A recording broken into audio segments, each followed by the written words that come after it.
انا من فتره للتانيه بحاول اجرب حاجه جديده انا ما جربتهاش قبل كده. الحاجه اللي انا بجربها دلوقتي وهي ان انا مروح من مدينه نصر لحد المرج مشي. المسافه دي بتاخد حوالي مثلا ساعتين ونص. فحبيت اوثق التجربه دي معاكم. النهارده ثالث يوم. النهارده ثالث يوم. هي المسافه دي جري بتاخد حوالي 50 ل 60 دقيقه، مسافه 13 كيلو، لكن ماشي بتاخد ساعتين ونص. ده ثالث يوم. حبيت اوثق التجربه معاك لو انت حابب تجرب حاجه زي كده وتشوف هل هتاثر في مودك ازاي.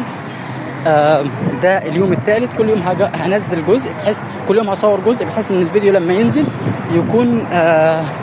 يكون بالنسبه لكذا يوم. طبعا بنعدي الطريق فخايفين حاجه تعمل حاجه. اشوفك بقى في باقي القطس اللي انا هعملها في باقي الايام. اراك على خير.